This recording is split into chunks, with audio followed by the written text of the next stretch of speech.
Every year, hundreds of thousands of pets are lost or stolen, leaving behind devastated families. It doesn't have to be this way. PediMark microchips store all the information you need to get your pet home safely. No need for that sometimes stressful trip to the vet. Visit PediMark.com today and a qualified microchip implanter can visit your home to microchip your pet in comfort. Quick, easy and safe. PediMark, helping your best friend get home. PediMark, proud sponsors of Pets for Life.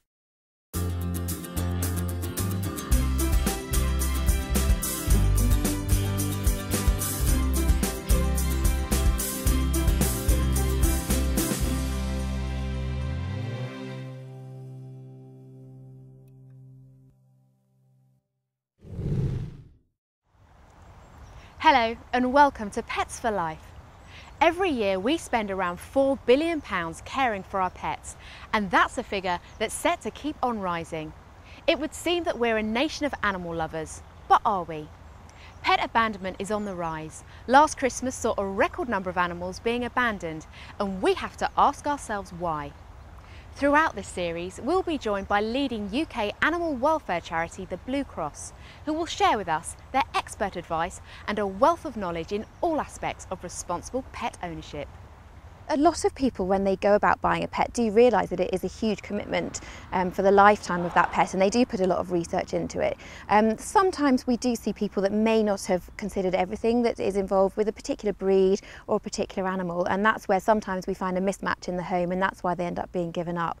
So we do always advise people to do so much research before they take on an animal. This is going to be a member of your family for the next 15-20 years. It's really important that you get it right from the outset.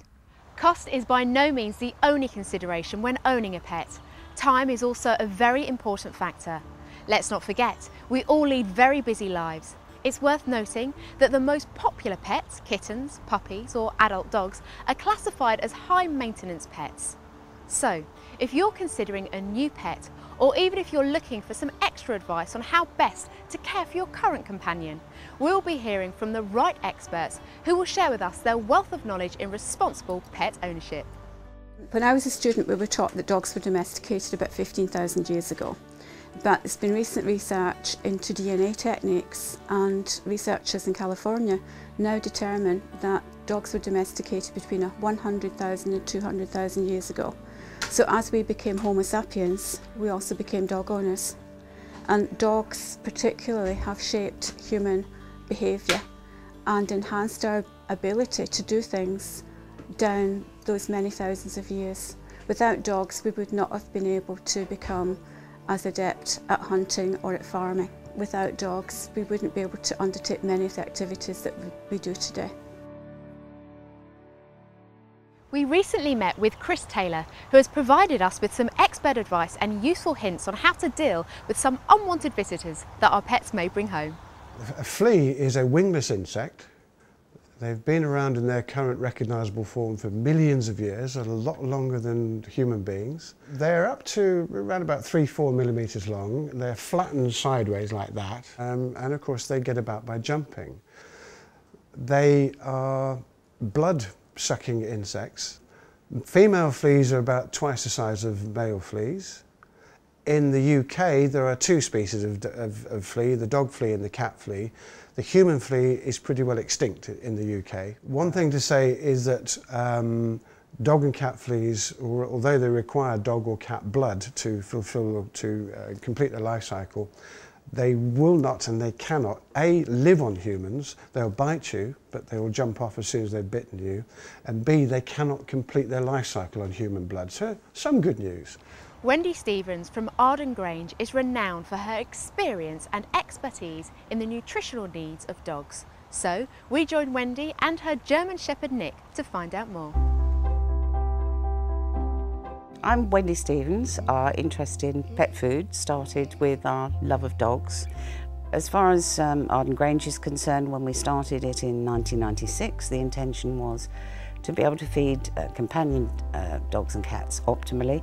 We are looking for the best recipe we can find that will enable the public to feed their dogs in a healthy way. We will never compromise the quality of our food for market prices. We are quite determined that we will maintain our quality throughout, because that's what we're known for. That's what we intend to keep on doing, so that people can rely on us and trust us when they're buying their dog food.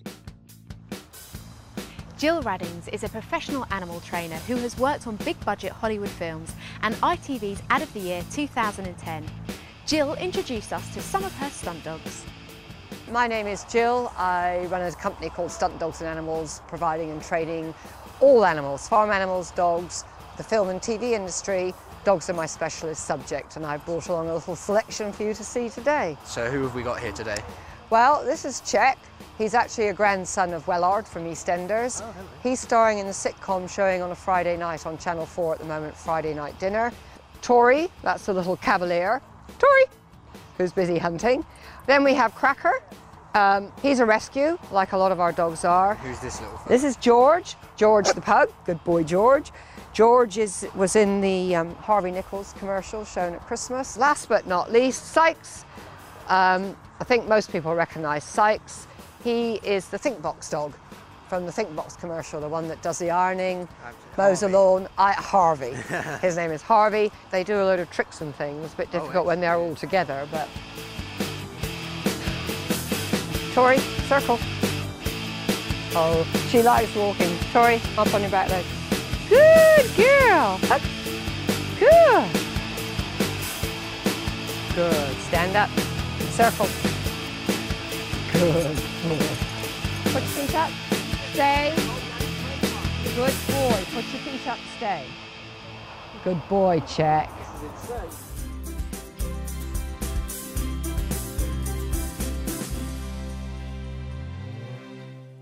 The first thing to do if you think your dog or cat has fleas, the simplest way is to sit them on, if it's possible, to sit them on some white newspaper. And then you can just give the fur a shake with your fingers, just do it like that, just ruffle the fur, or use a comb and just comb a fairly large area. And then get the dog or cat off the paper. Then have a very, very close look. If you've got a magnifying glass, that will help. What you're looking for are little black specks, which are actually flea droppings. Then, to make absolutely certain, if you find these, if you've got some, you can use a little bit of white newspaper or some blotting paper if you have some at home, or a tissue or a cotton wool pad. Just dampen that gently with some tap water and put one of these little black specks onto the dampened cotton wool or paper.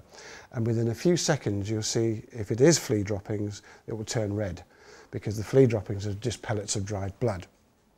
So that will tell you if your dog or cat has fleas. Then, of course, if you have, then you need to get your dog or cat along to your vet to get them checked out, especially if they're scratching a lot, because certainly with dogs it is one of the commonest skin conditions the dog will have, where typically they will have lines of hair loss along the back where they scratch and bite themselves. When they're on the dog or cat, what they're doing is reproducing. They're mating with male fleas, they're sucking blood, and they're laying eggs. They will lay up to 50 eggs a day, and the average lifespan of a flea is between 4 and 37 days. They are perfectly capable of producing 1,500 to 2,000 eggs in their lifetime. Once the eggs are laid, they are slightly sticky just for a few minutes. So as they dry off, then they fall off the dog or cat's fur. Wherever the dog or cat goes, it's just dropping flea eggs all over the house. We actually call that the pepper pot principle. But within a few days, the eggs will hatch out into little tiny caterpillars or larvae. And as soon as they hatch, the first thing they do is get away from the light. So they'll go under beds, under furniture, into the pile of carpets, the cracks of sofas and floorboards, and so on and so forth. When choosing a pet food, I think it is very important to choose a product that uses named ingredients, so you know exactly what's going in there. In a super premium diet like Arden Grange, you'll get extra ingredients to help to support the animal's health. So, for example, we use cranberry extract to help promote urinary tract health. We use nucleotides. Again, these are a natural ingredient which have benefits to the immune health and to the digestion. And by using feeds like ours, which contain high levels of omega-3 fatty acids, they're naturally anti-inflammatory. And with long-term use, they can even improve a dog's allergic threshold. The supplements that we use, we've selected especially to make sure that the manufacturing process won't denature them, so that they do have the benefits that we claim. So to make sure that the cats and dogs really get the full benefit of the products that we're manufacturing for them.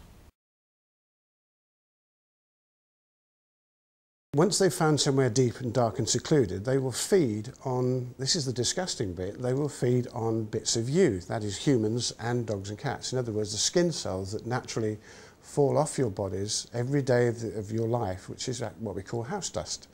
The flea larvae feed on this stuff.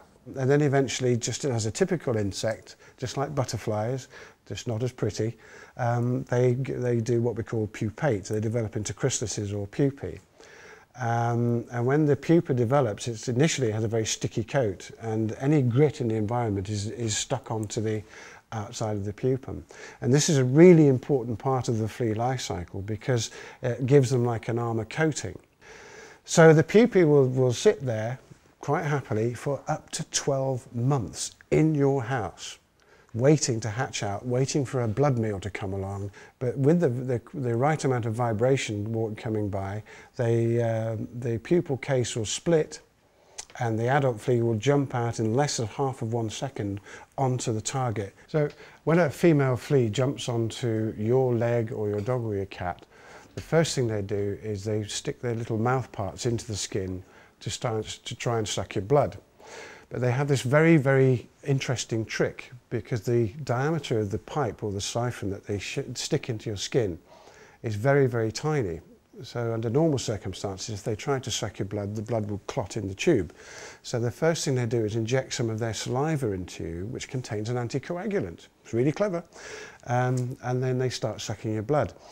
The problem is, in humans as well as dogs and cats, is that you can become hypersensitive or allergic to the saliva that they inject into you. So that although a single flea bite, you may not register it, whether you're a dog or a cat or a human, subsequent bites can cause this hypersensitivity reaction, which will make you itch like crazy. And in dogs and cats, it represents itself as what we call flea bite allergy or flea bite sensitivity. We do see a lot of dogs in rescue that are quite obese or sort of undernourished as well, so it's really important that you get that key balance there. So if you do have an obese dog, it's recommended to put them on a sort of a light calorie controlled diet, but also to provide that exercise as well as a way of burning off those extra calories. And obviously it can be quite tempting to feed dogs little tidbits now and again, especially when you're out on a walk. But if you do need to obviously manage a dog's sort of weight, then it can be really important to actually use some of their allocate part of their feed for their training, so that obviously you're not adding on extra unnecessary calories. After the break, we will learn more from our experts on how to provide the best possible animal health care for our pets.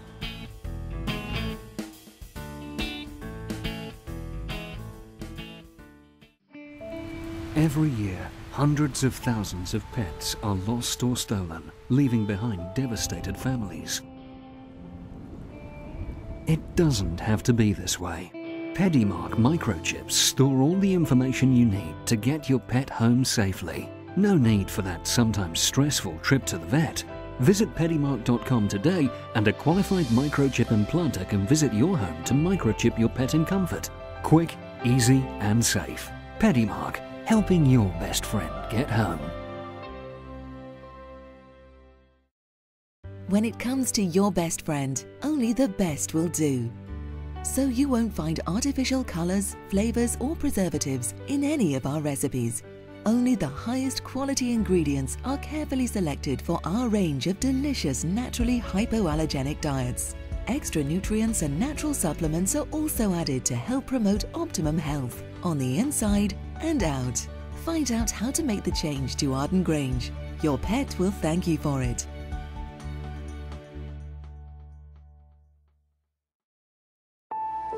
Barney loved his owner. He thought his owner would always love him.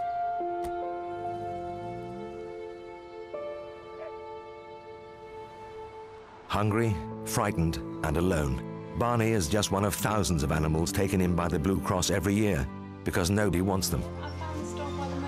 Will you give just £2 a month to the Blue Cross? Will you help save the life of a homeless animal like Barney?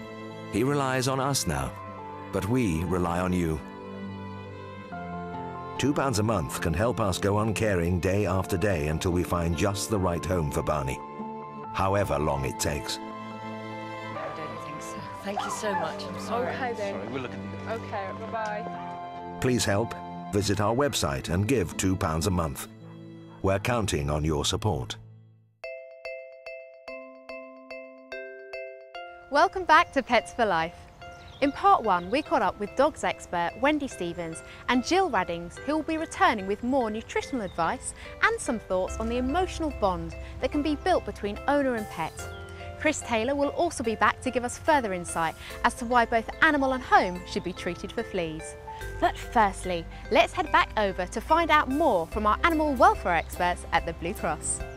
A pet is a wonderful addition to any family, and I think any pet owner would tell you that. I mean, they bring love, companionship, they give you exercise, they really are wonderful, and especially families with children, they have huge benefits for children as well. So, you know, I think despite the effort it takes to look after a pet, it really does pay off.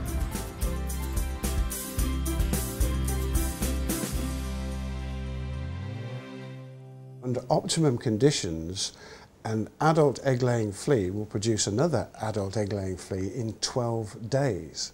So under optimum conditions, you can have a massive flea problem just from one adult flea within about 6 weeks. You're talking about millions. And a rule of thumb, simple rule to remember, for every adult flea you might see on your dog or cat, there are 95 in your house waiting to take its place.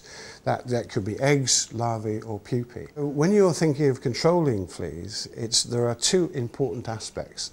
The first, of course, is to get rid of the wretched things on your dogs and cats. There are plenty of products out there to do that. The majority of products that they use these days, and the very effective ones, tend to be the spot-on products because they're extremely convenient. But the problem is that's all a lot of people do, and they still wonder why they have fleas. Because one of the crucial statistics you must bear in mind when you're looking at effective, successful flea control in your house is you have to get rid of the fleas on your dog and cat, but you've got to get rid of those pre-adults, if you like, stages of the flea in your house. The household sprays themselves will kill the eggs, the larvae, and any adult fleas that happen to have fallen off the dog or cat, but they will not kill the pupal stage. So you have to get them to hatch out so they will be exposed to the spray you sprayed down. How important do you think nutrition is for the behaviour of a dog? Do you think it really affects? I think it affects dogs enormously. I mean, it's very true that you are what you eat, quite honestly. Yeah.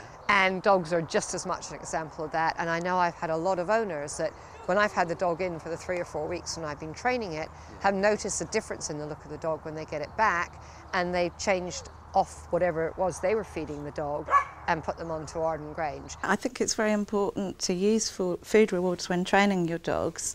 Most dogs are very food orientated and they will work better for rewards. I don't think you should hit the owner over the head and say you must not, but I think constantly feeding from the human plate I think is a bit silly. When you are treating your dog, you need to make sure that the treats are appropriate, and you also need to bear in mind that they have calories in as well, so make sure that you're not overdoing it and promoting obesity. Use sensible treats. Fresh vegetables, broccoli, carrots full of antioxidants, they're great. But if you're feeding constantly from the human plate, it's not a good idea. It's important to remember when you're using treats to help reward your dog that if he's slightly fat or you're worried about him getting fat, that only give tiny treats or actually use part of his dinner. There's nothing wrong with using the kibble from his dinner and getting him to work for his food. In fact, dogs who work for the dinner are often much happier and really feel like they're doing something useful. You must have to treat the dogs quite a bit, you know, if you're training them, you know, through praise and food. What's your advice there? Because treats can sometimes affect the diet. Treats can, and we train very much on a reward basis, so we reward them with treats. And especially with little dogs, of course, you have to take breakfast and dinner right down, otherwise they end up like the side of a house. Yeah.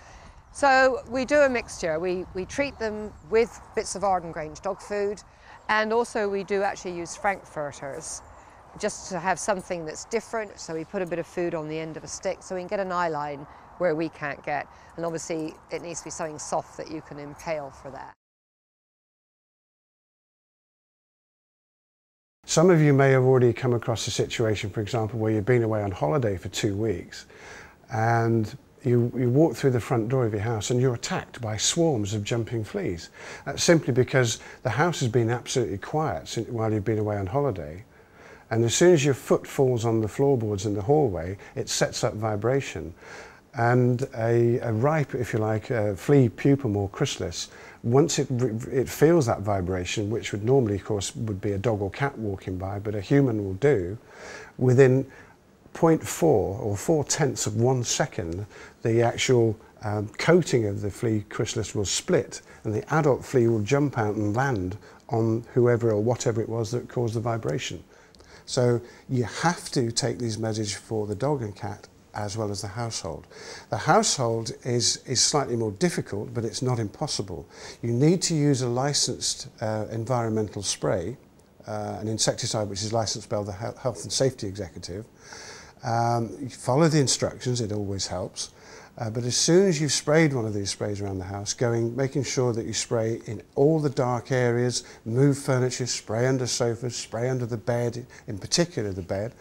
And once you've done that, you need to vacuum thoroughly every day for at least a week. So you've exhausted this kind of reserve flea population in your house.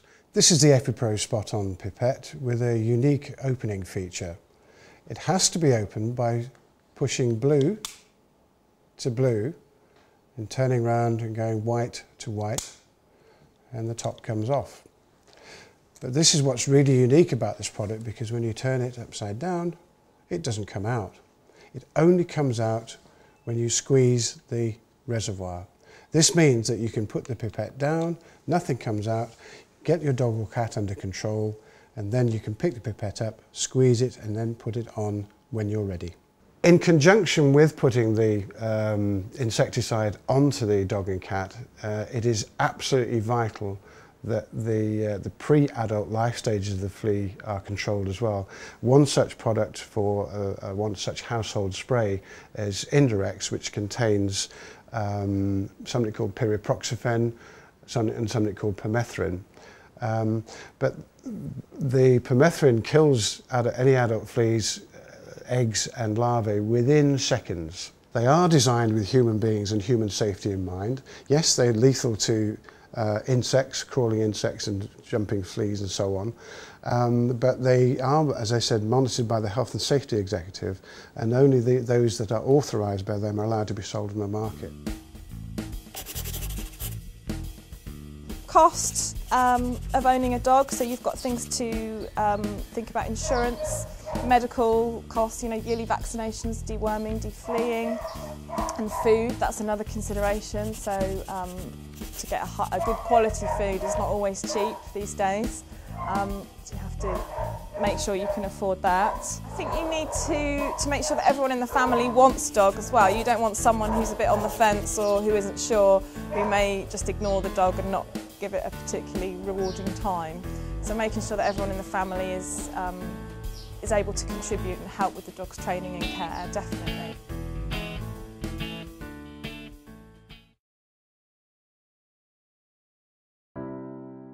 We run a telephone and email support line service. It's a national service, and it's for anyone who's experiencing the loss of a pet in whatever circumstances. And we provide emotional support and practical information for individuals. I think when your companion dog, when your pet can no longer live with you, when it's too ill or it's had an accident and you lose him, a lot of people will obviously go into a very deep depression, and I can understand that. But they often say, I couldn't have another dog because it wouldn't be right. It would be disrespectful to the dog I've just lost. I would never say that you should only be a one dog person for your life. I've had many and they've all been very special and heartbreaking when you lose them.